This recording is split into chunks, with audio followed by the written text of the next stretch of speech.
This is magical didgeridoo.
You say, what is Aboriginal music? That implies a genre.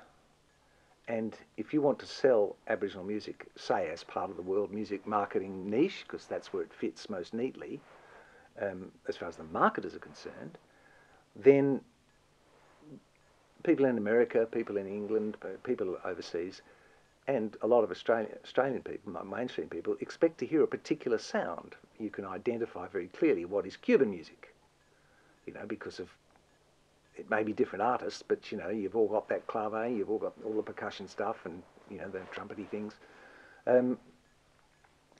Whereas Aboriginal music doesn't exist like that. The musicians themselves, who have been telling me for 24 years now, that the music they produce is Aboriginal because they're Aboriginal, because they have a particular perspective and they write particularly from that perspective. May I have your attention? The message. Yeah, my name is Glenn Moore. I'm a Noongar, I'm a Nyamaji, I'm Burmese, I'm Irish, I'm Welsh, I'm German. You call me the epitome of multiculturalism. I grew up in Perth though. Because I grew up in WA, I grew up with a lot of my Aboriginal heritage on my mum's side, and part of that heritage was growing up around a lot of art and a lot of music. And I picked up the didgeridoo when I was about 11 years old, and I was playing it and doing circular breathing within 2 weeks.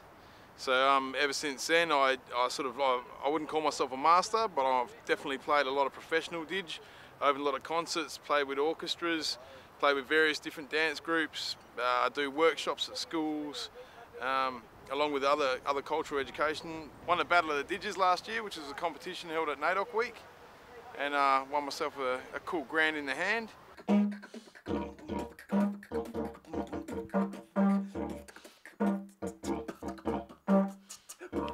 Didgeridoo to me is it's probably the world's oldest woodwind instrument. It's like an acoustic microphone for mouth music. It's the best way I can explain it. Instrument originally comes from Yirrkala, Arnhem Land.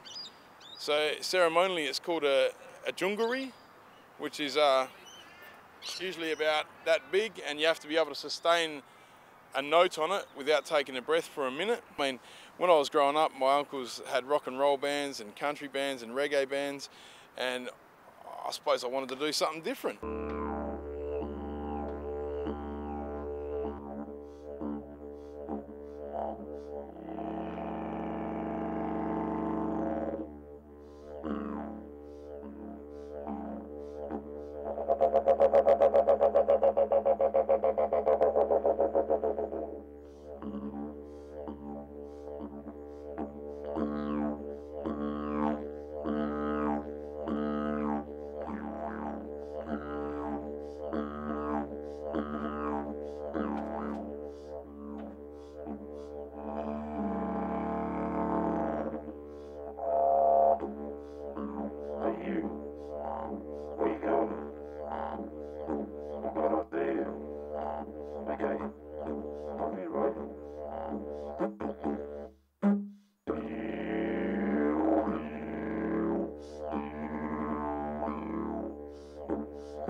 Oh look, hey you, where you going?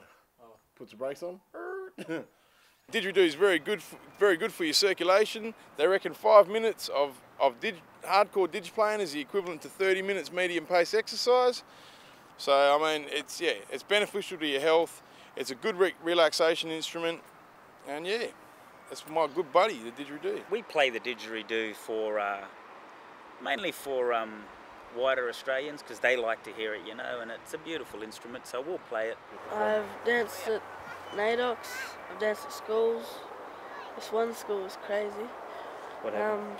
All these girls were just like, give me a number, give me a number. It's annoying. I've danced at important places. I don't really know the name because I don't really care. I just want to dance here. When I go out into the bush with my boys and I go to sacred sites and stuff like that, I don't play the didge, I play the Cahill. Traditionally when we dance and we sing, it'll go for a long period of time. Like it could go, people can dance for 2 days, or a day, just continuous dancing right through the night dancing. So when you're playing this rhythm like the heartbeat, if you sit down and just play this, nothing else, it's a vehicle to help the spirit to push out of the body, so to speak. It's like a rhythm that'll help you move out of the physical and into the spiritual.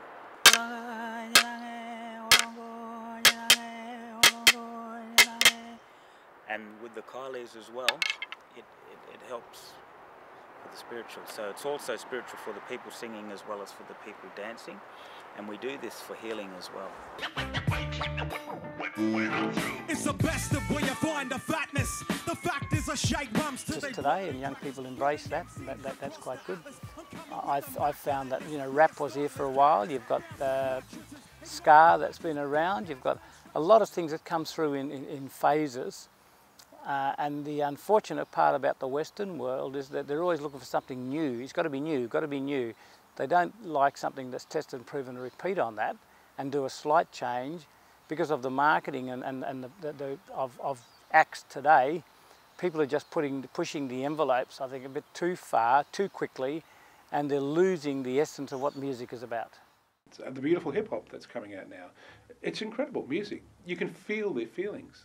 Their feelings from their heart. You know, I was listening to a hip-hop show, you know, 100.9 FM, we're playing hip-hop, and I'm going, wow, they're speaking from the heart. You felt that inside. You felt their pain, and you felt their happiness, and you felt their joy, because it comes from here. And then I heard someone else singing hip-hop, and it was just hip-hop. You know what I mean? It was just completely flat hip-hop, and it was just, you know, people in love or whatever. But you can feel that, even with African-American hip-hop. It comes from here. It comes from experience. And they just shoot up the charts because they're dealing with it inside here, you know. They live forever. They live forever because you're telling a story, a real story.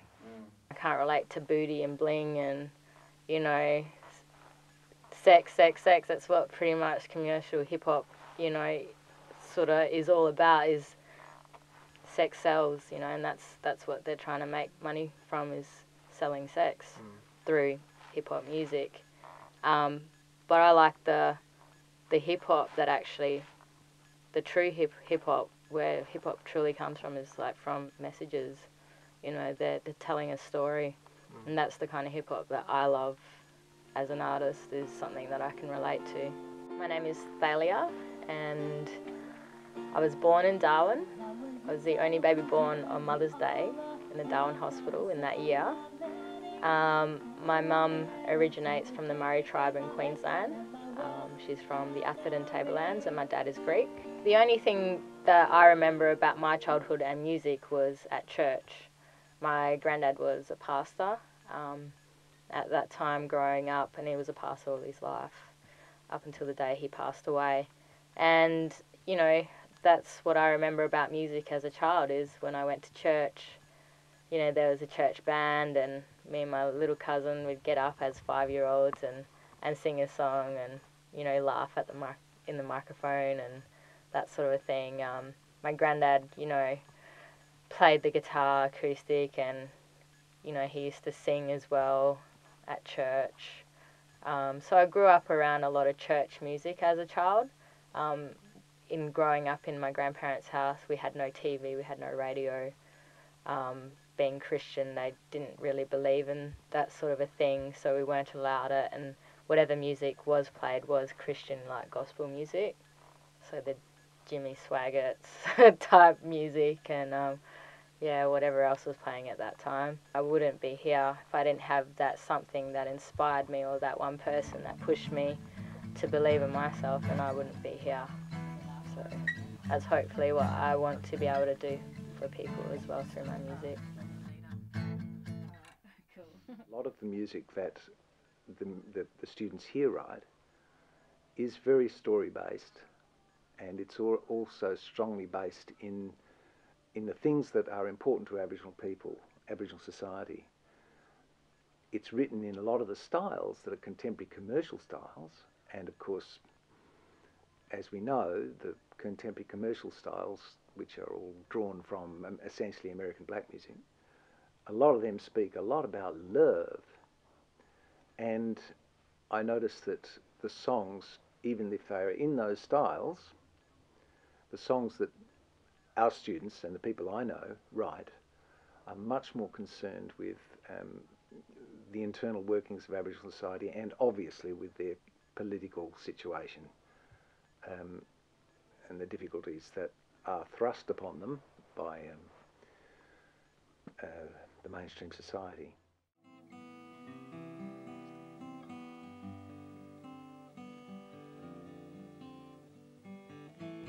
I am stripped naked in front of you.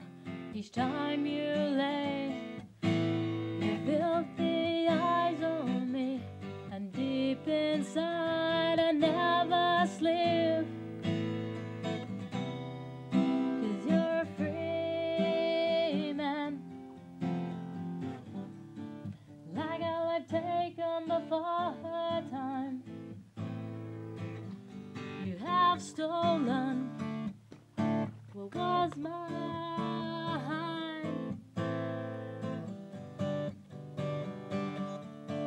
Like a life taken before her time. You have stolen what was mine. And it's hard to over. The time to come today will know the truth of who you are. You can't escape the law of what goes around and comes right back to fuck you up.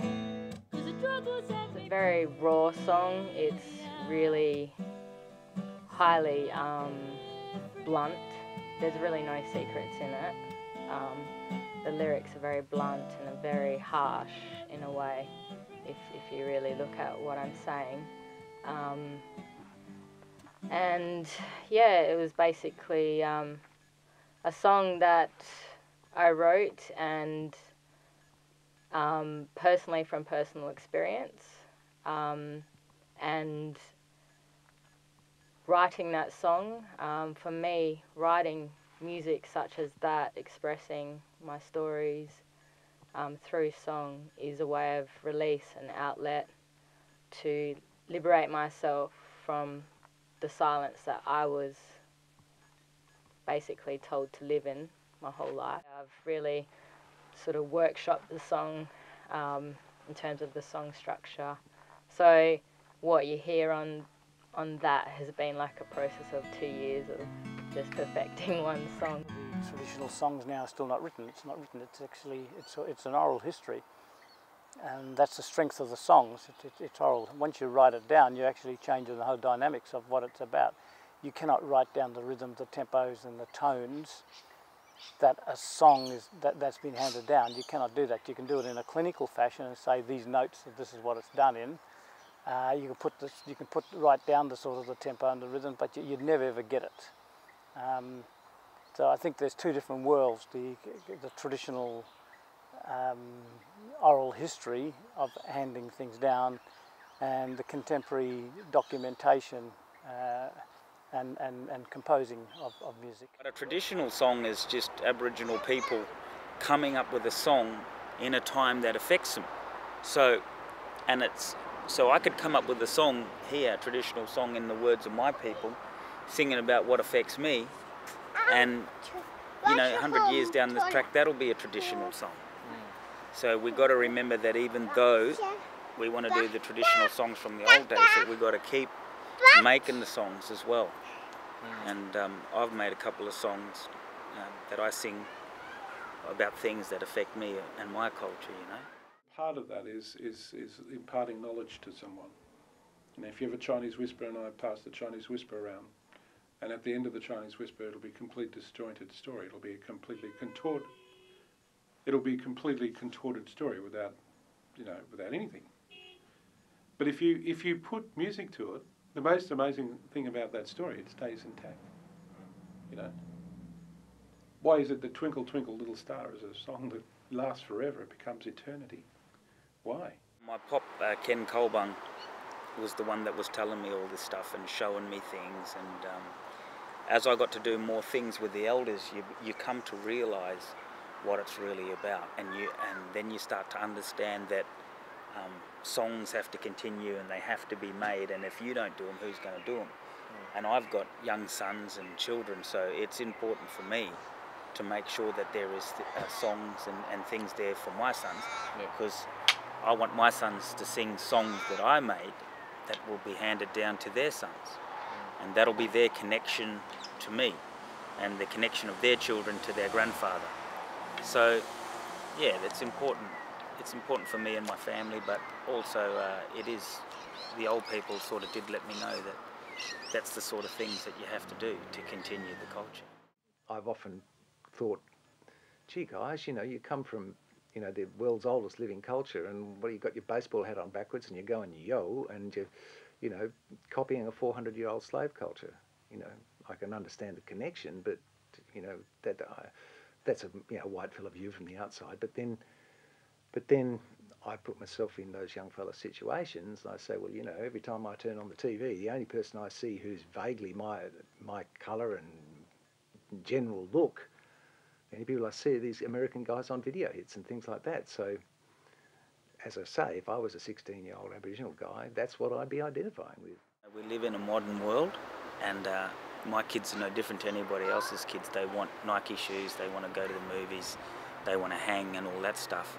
And we're constantly competing with the gangster kind of culture or trends. But I've always managed to be able to teach my boys culture, and they know how important it is to me. And it's important to them, and it will be even more so as they get older.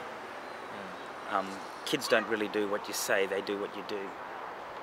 Yeah. So as long as I'm still practicing it and doing it, then they will, If we're going through a bad time, we'll go out bush or we'll dance, and it'll make us better, make us feel better and stuff. It's like a spiritual connection. I think you really pass on anything. I think you influence.